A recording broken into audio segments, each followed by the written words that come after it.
Matt can help your group sound better and be more successful. Find great educational materials at marchingartseducation.com, including the course, The Matt Harloff Collection. And also find great materials at insidethecircle.band. There's this cool moment in the Crown Show where all these females play at the beginning of the ballad.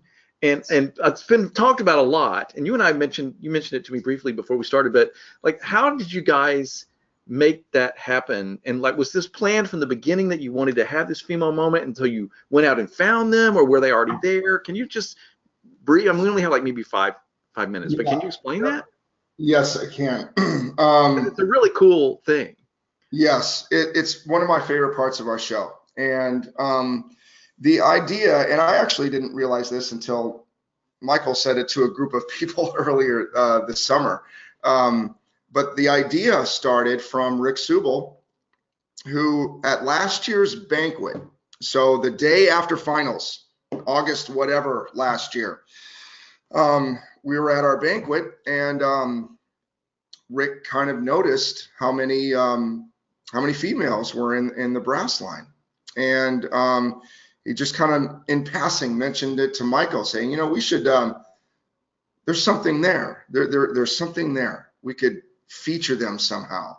So, you know, and then we went off our way and things developed, and then they created this beast idea. And then within that, you know, it's like, how can we have a lyrical section in a show called Beast? And that actually for us, even though it's I'm looking at my notes so I make sure I say it right.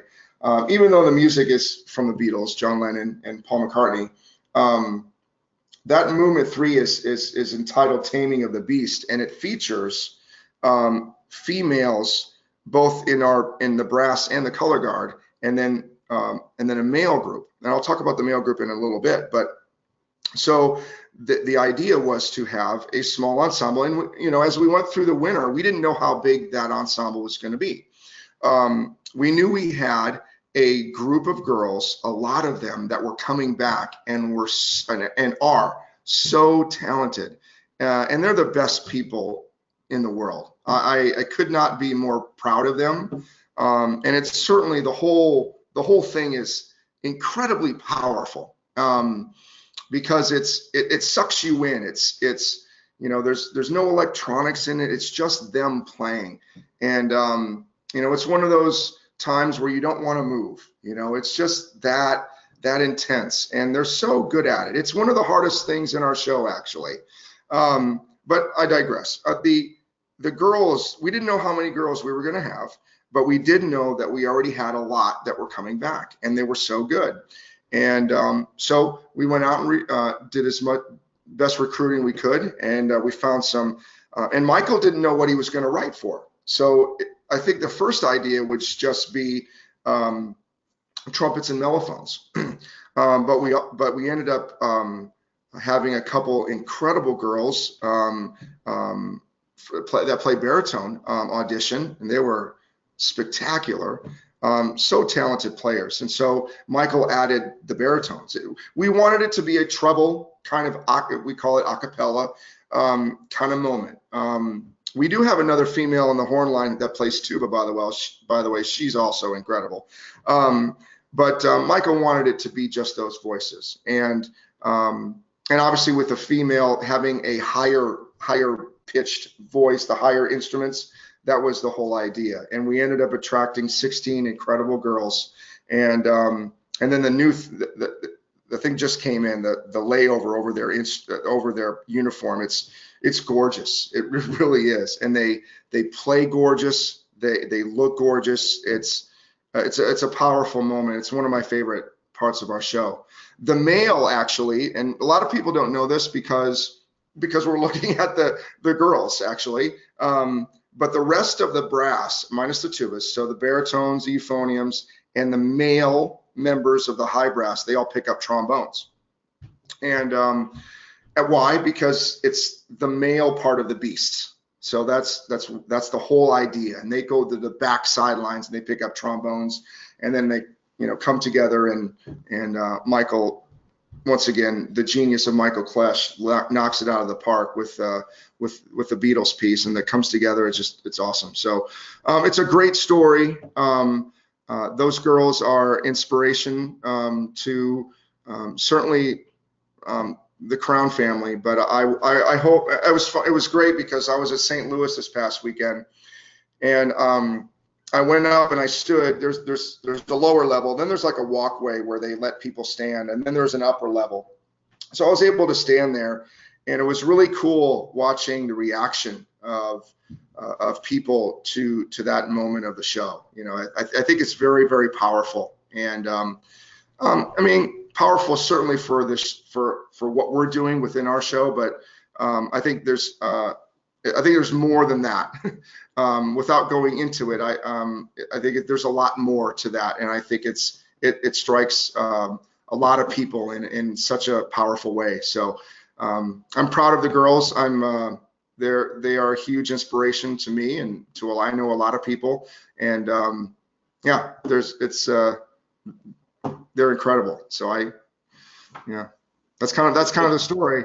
It's fantastic. It's a fantastic moment, and it stands out, I think, when you think about drum corps, that'll be one of the things we remember from the year, I think. One of the things when Michael asked me about it in November, or whenever they were like, hey, we really want to look into this idea. I said, I think it's a great idea as long as you make people care about it. I mean, they have to know that they are female. And it has to be an effect that people care about. And Tim, you being a designer, and sometimes you try these effects that you really think people are going to care about, but you know what? It just doesn't work out. You know, well, they knocked it out of the park on this one. So I think they did a great job with that whole idea, and that will only keep developing. And so, yes, I hope, you know, as a fan, when you watch the chorus, I hope that moment is like you said, a memorable one, or maybe, you know, when people talk about the whole show, you know, the whole drum corps show, every single corps, that hoping that is a memorable moment. I remember this, you know, so, and I think there's no question about it. It's beautifully staged, and I'm assuming that they maybe asked the girls to grow their hair out, because the fact that their hair appears makes it very clear what's going on. They could have. If they did, I didn't know, but I will tell you that I know some of them, their hair is not long. So I'm picturing, you know, 3 in my head right now that they have, their hair is down longer than mine, but no, their hair is down to their shoulders. No, but I mean, that's part of the effect too. Is like that's clearly they take the hat off. They take the hat off, and we see the hair, and it becomes very clear to us. Oh, and so that's all just part of the genius of how it's staged, is what I'm saying. You know. Yeah. Sure. And now a lot of them have the long hair, so yes, they're supposed to do, you know, they're supposed to do their hair the way that Rick and the design team wanted them to do that. So when they come to warm up and they're not wearing the Shako, it's, you know, the hair is all done up, and, you know, so you're right though. They make it so people can see it. Yes, they do that. So, but I don't think they asked anybody to grow their hair out. I don't think that happened. So, because a lot of them don't have, a lot of them have short hair. As a designer, that's the kind of question I'm thinking, is like, you know, like, you know, you see these indoor drum lines, and they all shave their hair, they all have mohawks, or you know, so. Yeah. All right. Watch this entire webinar at no cost at marchingartseducation.com, where you can also find other great videos from Matt Harloff, including the course, The Matt Harloff Collection. marchingartseducation.com.